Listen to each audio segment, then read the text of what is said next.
Bismillahirrahmanirrahim. Assalamualaikum warahmatullahi wabarakatuh.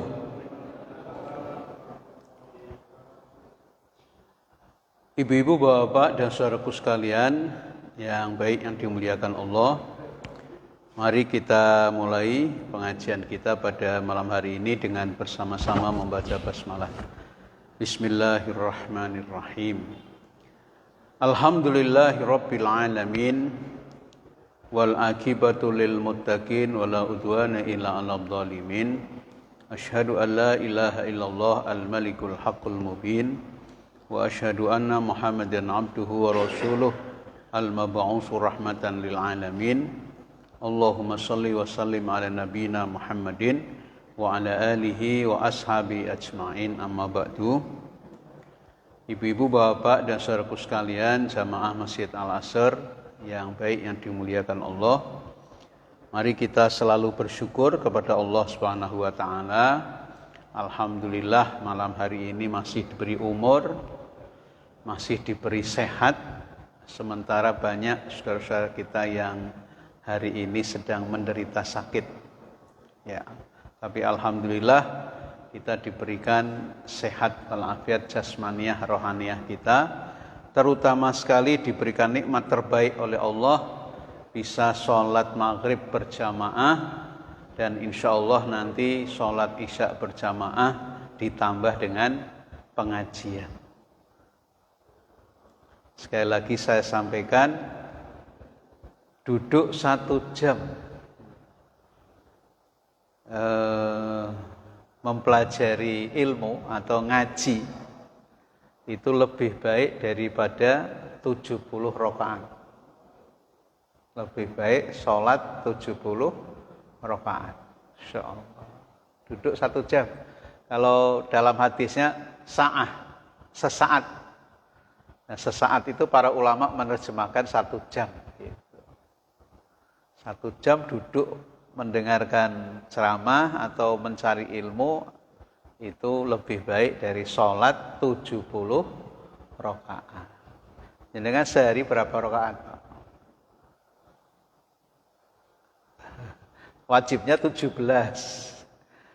Sunahnya misalnya tambah 10, rawatibnya berarti 27. Tahajudnya misalnya 3, ya. Tahajudnya 2, witirnya 1, berarti 30. Jadi kalau 70 berarti 2 hari lebih. Sholat 2 hari lebih. Itu hanya duduk 1 jam di pengajian. Kemudian jangan lupa Bapak Ibu untuk memperbanyak sholawat kepada Nabi kita Muhammad Sallallahu Alaihi Wasallam. Mudah-mudahan dengan selalu bersholawat kita selalu ingat Rasulullah, ingat ajaran-ajarannya, dan kita diberikan kemampuan untuk mengamalkan ajaran-ajaran tersebut dalam kehidupan kita sehari-hari. Nah, malam hari ini saya masih meneruskan macam-macam penyakit hati yang sudah dibahas 4, ya. Ini satu ini riya.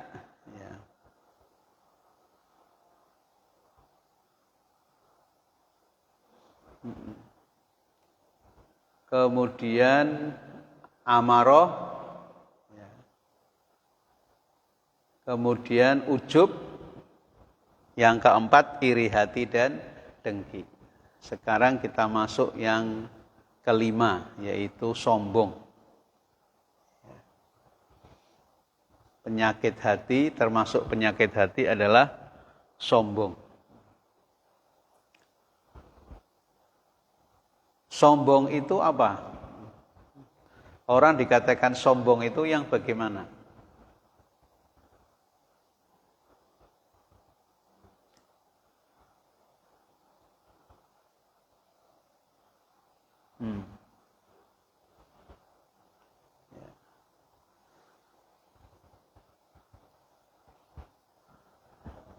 Nanti kita lihat, ya.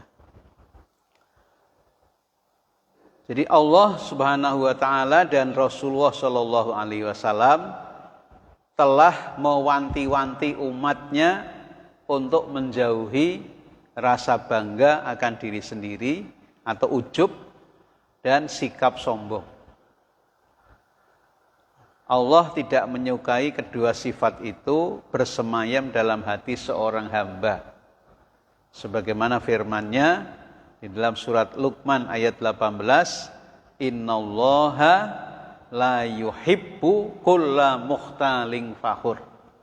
Sesungguhnya Allah tidak menyukai setiap orang yang sombong lagi sangat membanggakan diri. Jadi ayat Al-Quran ini, ayat Al-Quran menyatakan bahwa Allah tidak suka kepada orang yang sombong serta membanggakan diri, ujub. Yang ujub sudah dibahas. Nah ini, jadi sombong itu hak Allah. Karena Allah lah yang maha besar, sehingga tidak ada yang layak memakai mahkota kebesaran selain Allah. Ya. Oleh karena itu selain Allah tidak boleh sombong. Kalau yang boleh sombong Allah, karena tidak ada yang mengungguli lagi, yang sudah paling tinggi. Dalam sebuah hadis qudsi Allah berfirman, jadi kalau hadis qudsi itu hadis yang disampaikan Rasulullah tapi redaksinya dari Allah.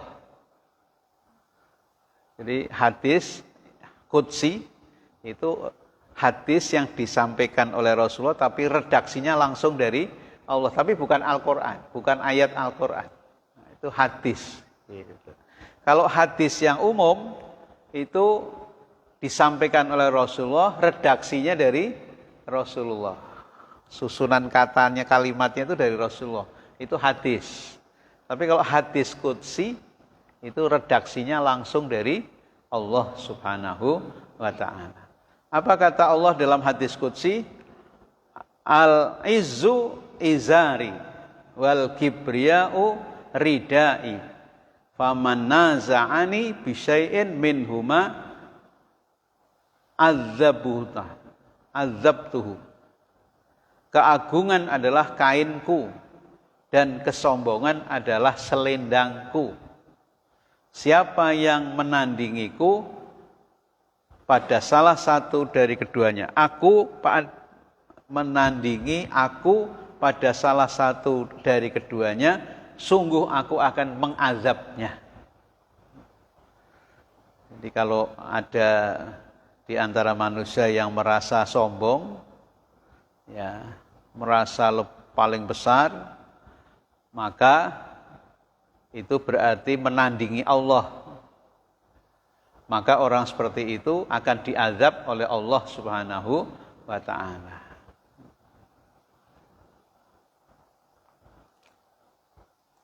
Nah, sifat sombong ini yang membuat pintu ampunan Allah tertutup bagi iblis. Jadi iblis itu sudah tertutup untuk diampuni Allah. Jadi pada saat penciptaan Nabi Adam, iblis ini merasa lebih bagus dari Adam karena Adam diciptakan dari tanah, sementara iblis diciptakan dari api. Maka dia lebih tinggi kedudukannya dari Nabi Adam. Nah, itulah kesombongan. Ya. Kemudian tidak mau mundur. Dialog dengan Allah tidak mau mundur gitu. Maka Allah mengatakan aba wastakbara wa kana minal kafirin. Iblis menolaknya dan menyombongkan diri, dan ia termasuk golongan kafir. Nah, oleh karena itu, berdasarkan ayat Al-Quran ini, yang namanya sombong itu apa? Meremehkan orang lain, satu. Kemudian yang kedua, menolak kebenaran. Jadi kalau ada orang, Bapak Ibu, menolak kebenaran, itu sombong. Ya, kebenaran itu kan bisa dari mana saja datangnya. Ya, bisa dari orang yang kita anggap remeh gitu. Tapi dia ngomongnya benar gitu. Nah, karena yang ngomong orang remeh, walaupun benar kita remehkan. Nah, itu sombong. Kemudian menolak kebenaran. Karena yang ngomong itu orang remeh, maka kita tolak. Kita enggak mau terima. Padahal itu benar. Nah, itulah yang namanya sombong. Jadi sombong itu merasa lebih dari orang lain, satu. Kemudian tidak mau menerima kebenaran.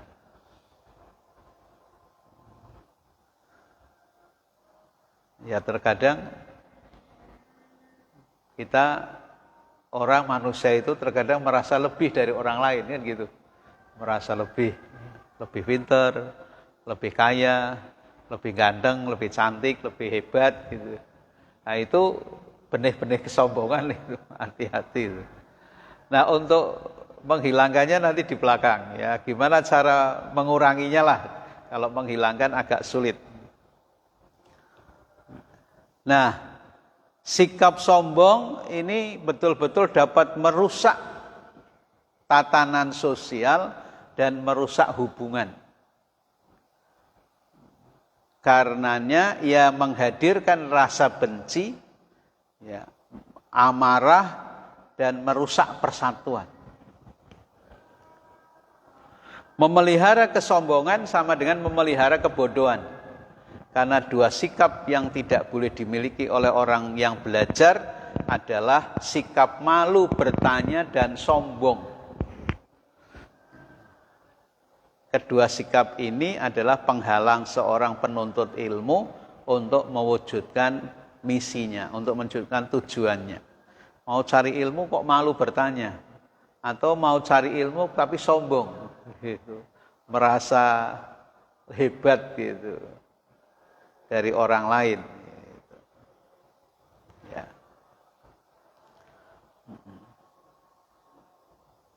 Nabi Nuh alaihissalam pernah berwasiat kepada anaknya, anhaka anhuma fayahtajibillah fayahtajibullah minhuma wa salihah khalqihi anhaka anisyirki wal kibri. Aku melarangmu dari dua perkara, kata Nabi Nuh. Karena dua perkara itu menghalangimu dari Allah dan hamba-hambanya yang soleh. Apa dua perkara itu? Syirik dan sombong. Syirik dan sombong. Insyaallah ya. Nah, bagaimana cara mengurangi kesombongan atau sifat sombong ini? Dengan cara merenungkan jasmani kita masing-masing. Cukup merenungkan jasmani saja, nggak usah jauh-jauh. Jasmani kita masing-masing. Ya. Wahai orang yang sombong, karena bangga akan dirinya, lihatlah darahmu. Sungguh bau busuk sangat menyengat darinya. Itu satu. Jadi di jasmani kita itu ada darah, dan darah itu bau busuk. Itu mengalir di tubuh kita. Kemudian, kalaulah manusia memikirkan apa yang ada di dalam perutnya, tidak akan merasa sombong, baik pemuda maupun orang tua kita. Ya, perut kita isinya apa gitu. Kita bawa kemana-mana gitu. Ada orang mengatakan spiteng dibawa kemana-mana gitu. Ya kan, perut kita kan isinya diantaranya salah satunya kotoran, dan kotoran itu kita bawa kemana-mana gitu. Setiap saat membawa kotoran kemana-mana kok sombong gitu. Maksudnya gitu. Dan itu kita semua udah bawa, itu ada gitu, dalam perut kita ada gitu.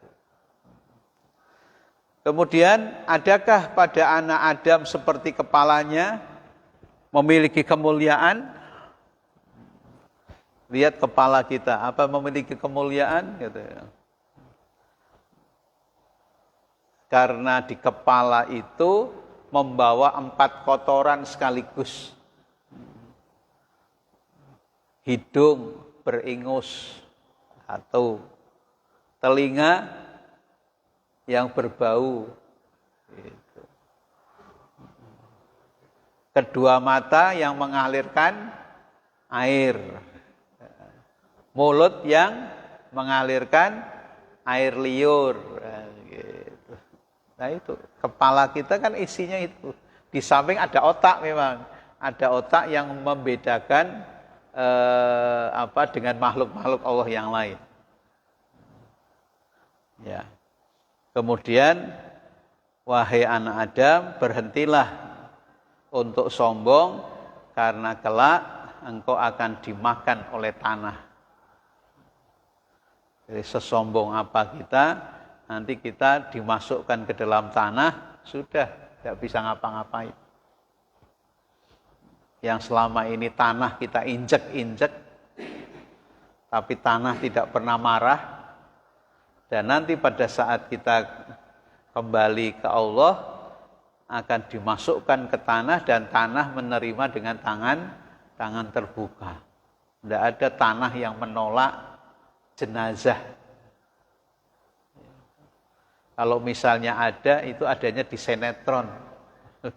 Dalam kenyataan tidak pernah ada. Sekalipun orang itu sangat bejat sekali.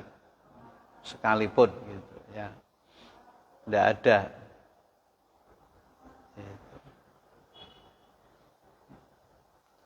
Nah itu Pak, Bapak Ibu, penyakit hati yang namanya sombong. Mudah-mudahan dengan mengetahui penyakit sombong ini, kita bisa menghindarinya, sehingga kita tidak termasuk orang-orang yang mempunyai kesombongan. Kita punya kelebihan, tapi sekaligus punya kekurangan. Orang lain juga punya kelebihan, sekaligus punya kekurangan. Nah, hendaknya kelebihan kita syukuri, kita manfaatkan untuk bisa dimanfaatkan juga oleh orang lain. Kekurangan kita tutup. Atau orang lain yang menutup kekurangan kita. Sudah, kekurangan kita tidak usah diomongin. Gitu. Kekurangan orang lain tidak usah diomongin. Gitu. Karena setiap orang punya kekurangan.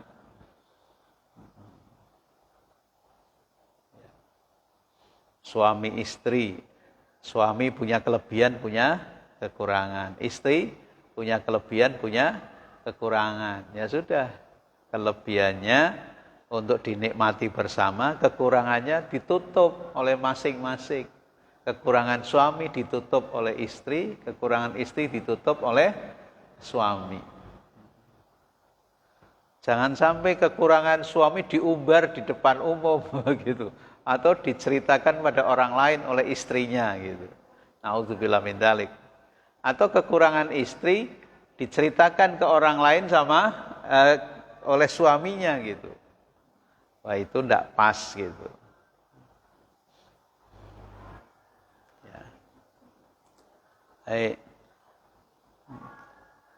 Kemudian yang paling harus biar kita tahu kriteria sombong tadi 2 tadi. Merasa lebih dari orang lain itu sombong, merasa lebih itu sombong. Jangan pernah merasa lebih. Artinya langsung dikanter tadi. Setiap orang punya kelebihan, punya kekurangan. Biar kita tidak merasa lebih terus gitu. Langsung di pikiran kita dimasukkan itu, ilmu itu dimasukkan. Setiap orang punya kelebihan, punya kekurangan.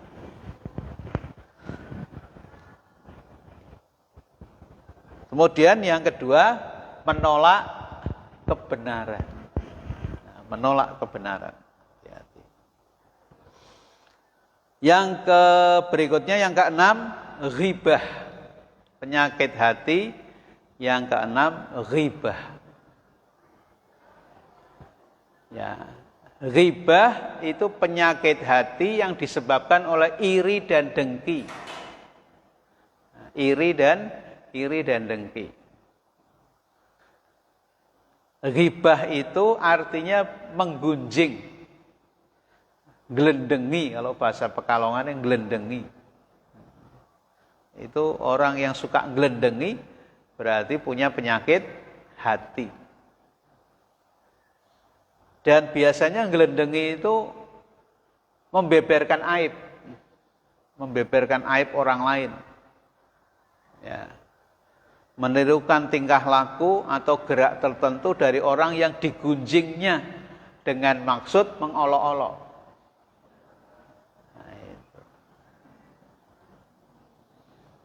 Nah, Al-Quran surat Al-Hujurat ayat 12 Allah menyampaikan kepada kita, ya ayyuhalladzina amanu, hei orang-orang yang beriman, ijtanibu katsiran minadh-dhon.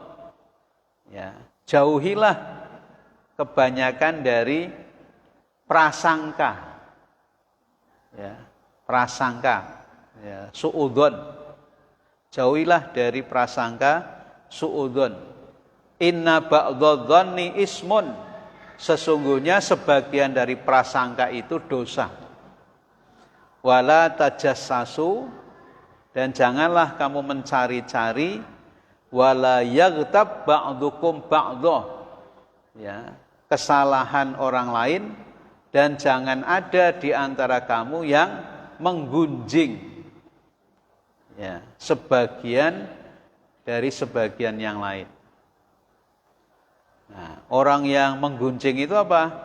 Ditanya sama Allah di sini, ayuhibbu ahadukum ayyakula lahma ahihi maitan? Maukah kamu memakan daging saudaramu yang sudah mati?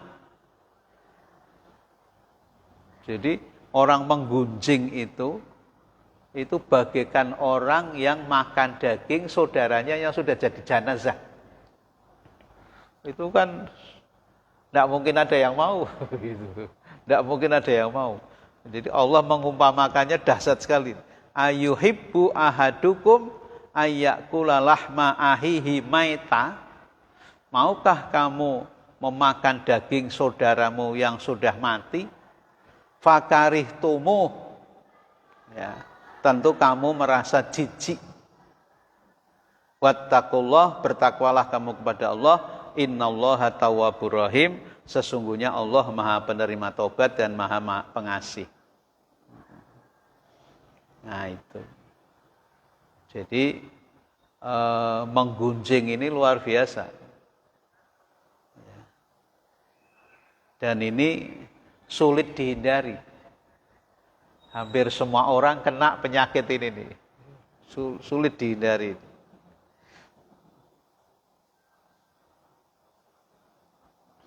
Ya.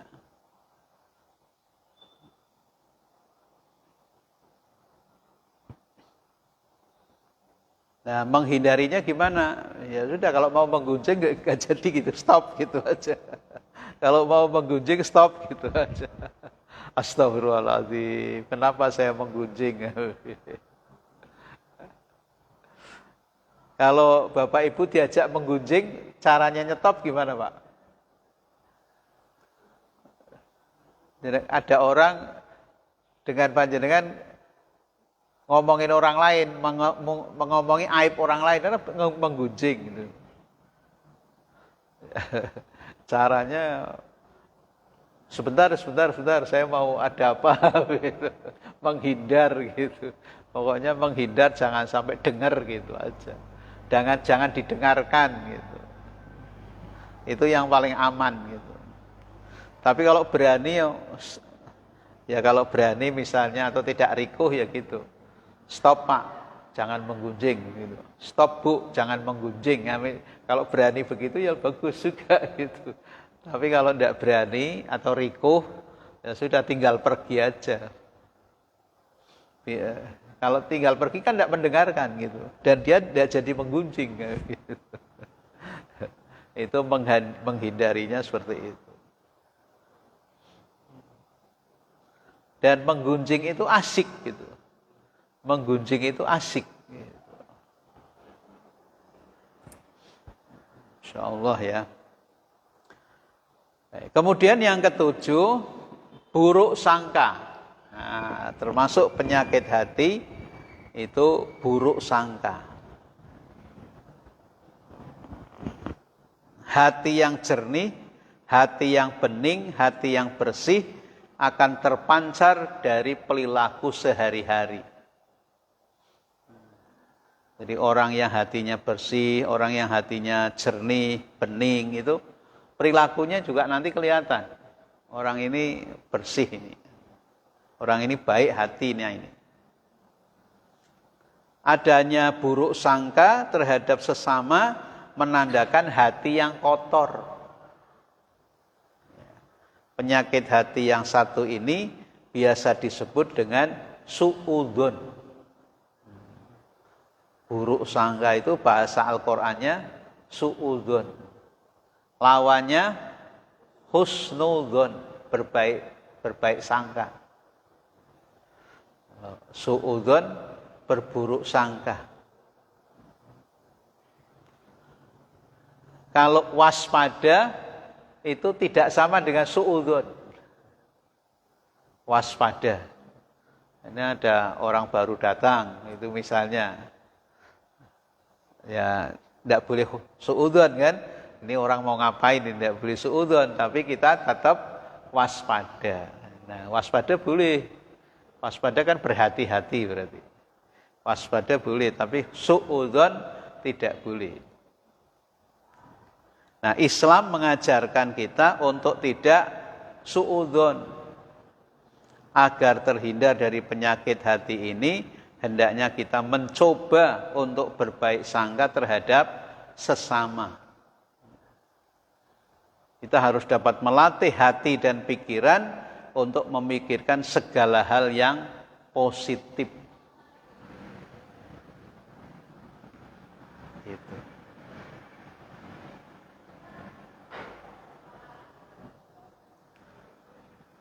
Ini tidak mudah, ya, tidak mudah untuk husnudzon itu tidak mudah. Biasanya lebih mudah su'udzon. Nah, oleh karena itu untuk menghindarinya jangan su'udzon tapi waspada. Waspada, kalau ada yang mencurigakan ya kita waspada. Tapi jangan su'udzon. Menyangka jelek, berprasangka jelek kepada seseorang yang kita curigai gitu. Waspada. Kalau Intel gaweane waspada gitu. Intel namanya Intel, gaweane waspada itu. Waspada setiap hari dia. Terutama kalau ada kasus-kasus ya gitu ya. Boleh, waspada boleh. Tapi kalau su'udzon tidak boleh.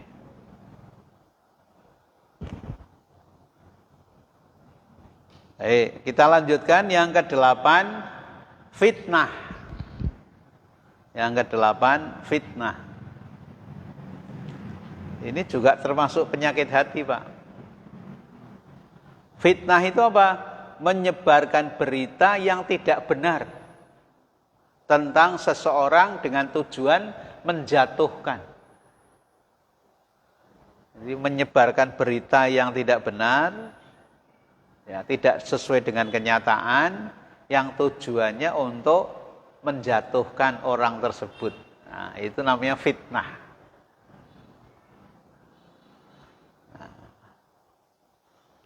Dalam Al-Quran, fitnah artinya membakar dengan api. Ya, sebagaimana dijelaskan dalam surat Al-Anfal ayat 39, wa qatiluhum hatta la takuna fitnatun wa yakuna ad-dinu kulluh lillah fa in intahau fa innallaha bima ya'maluna basir. Ya. Allah, dan perangilah mereka itu sampai tidak ada lagi fitnah. Dan agama hanya bagi Allah semata, jika mereka berhenti dari kekafiran, maka sesungguhnya Allah Maha melihat apa yang mereka kerjakan. Jadi kita disuruh memerangi orang-orang yang menyebar fitnah. Memerangi di sini tidak harus saling bunuh-membunuh. Ya, memerangi di sini maksudnya mencegah. Mencegah. Kalau mereka ngajak berantem, ya kita kita membela diri, ya, gitu. Kita membela diri.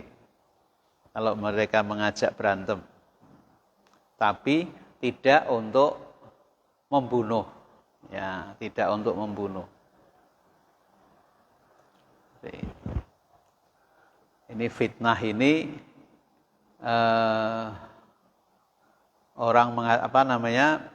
masyarakat memahaminya bahwa fitnah itu lebih kejam dari pembunuhan. Karena dampaknya itu kalau orang dibunuh kan sudah selesai gitu. Kalau orang difitnah itu nggak selesai-selesai itu. Kalau tidak diselesaikan. Dan orang yang terlanjur difitnah itu menghilangkannya sulit. Misalnya satu Pekalongan sudah ngerti semua gitu tentang berita fitnah itu nggak mungkin kan kita satu persatu kita datangi, paling hanya pakai media sosial. Media sosial juga tergantung dari bagaimana penyebarannya. Kalau penyebarannya efektif ya bisa jadi, tapi kalau penyebarannya tidak efektif bisa jadi tidak. Nah, ini fitnah. Asyaddu minal qatl. Jadi fitnah itu lebih kejam dari pembunuhan. Karena memang tujuannya tadi menjatuhkan orang. Kemudian yang ke-9, lalai dan lupa. Lalai dan lupa. Ini termasuk salah satu penyakit mental atau penyakit hati. Penyebab lalai dan lupa ini menurut para pakar, ya, para ahlinya, perbedaan kadar kemampuan seseorang dalam menangkap dan mengingat sesuatu yang telah diketahui sebelumnya.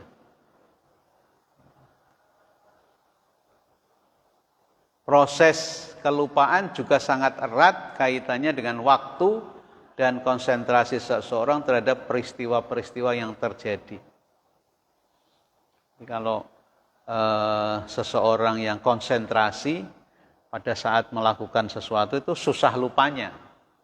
Tapi kalau mengerjakan sesuatu itu tanpa konsentrasi itu gampang lupa kan gitu. Gampang lupa.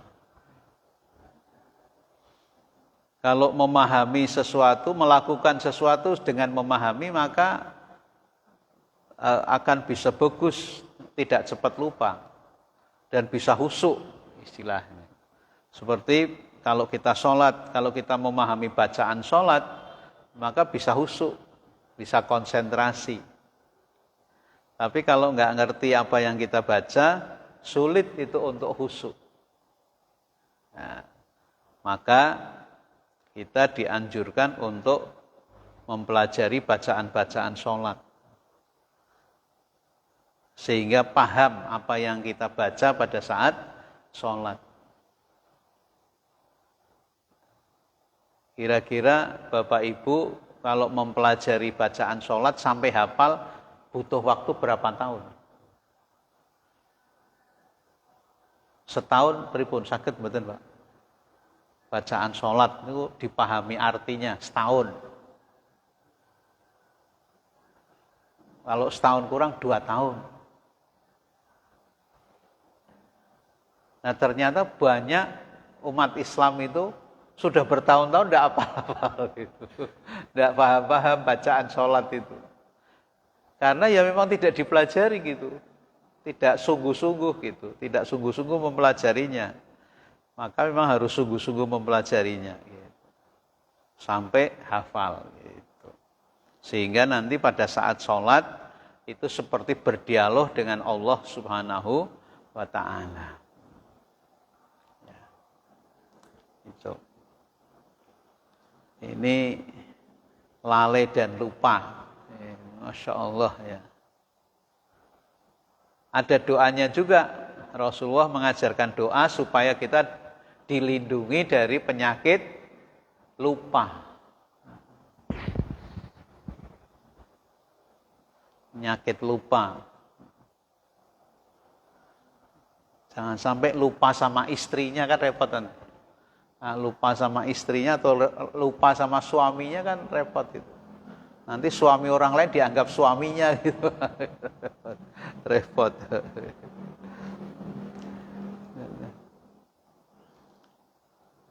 Nah, supaya tidak lupa, dianjurkan untuk tidak memforsir diri sendiri.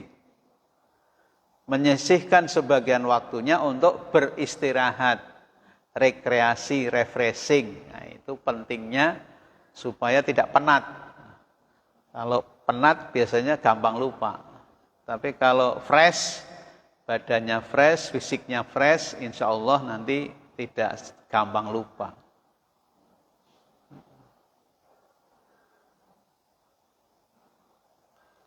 Ya, contohnya anak kecil, anak-anak itu lebih fresh mengingat daripada orang tua. Ya. Anak-anak itu lebih fresh, lebih cepat menghafalkannya.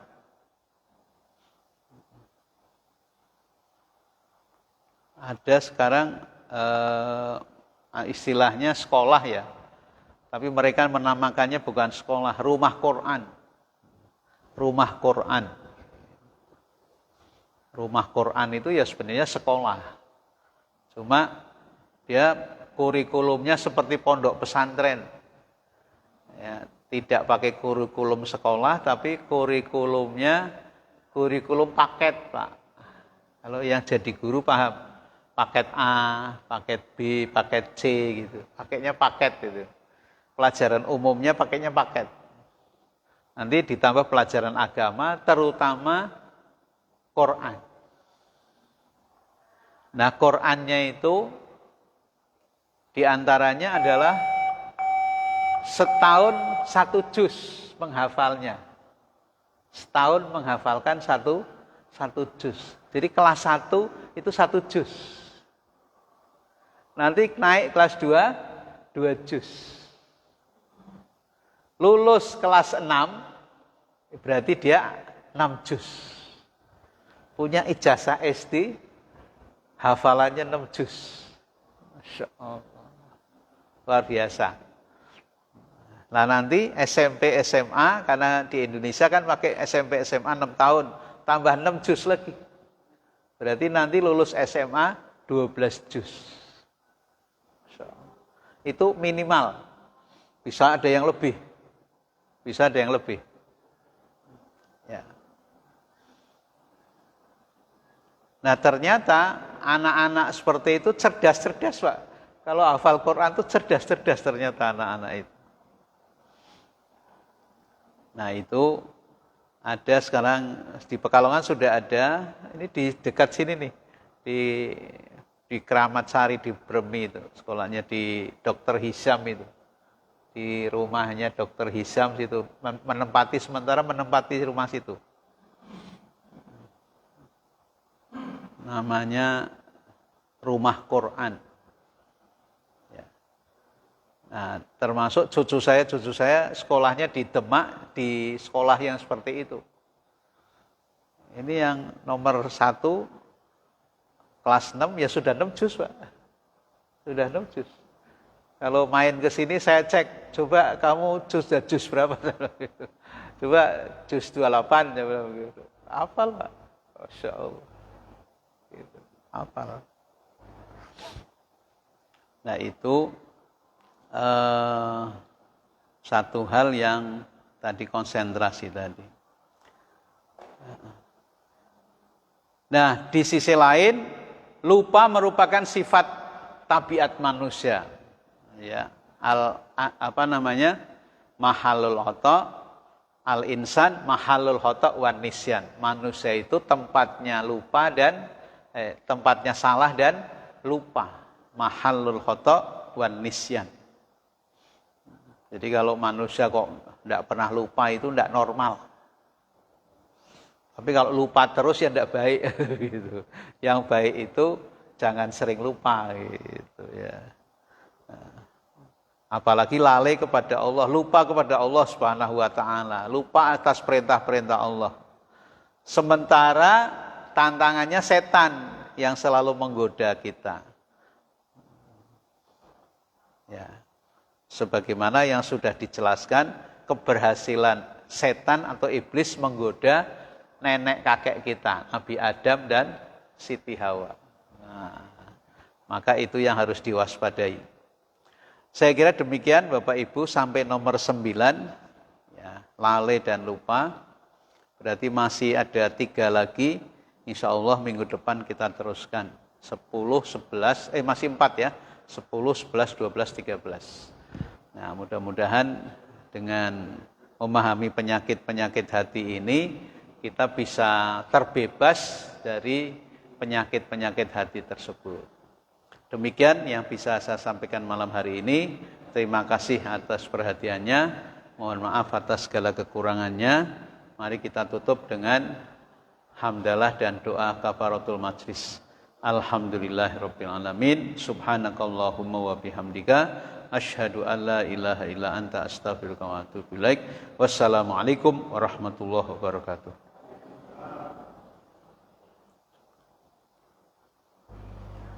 Cukup.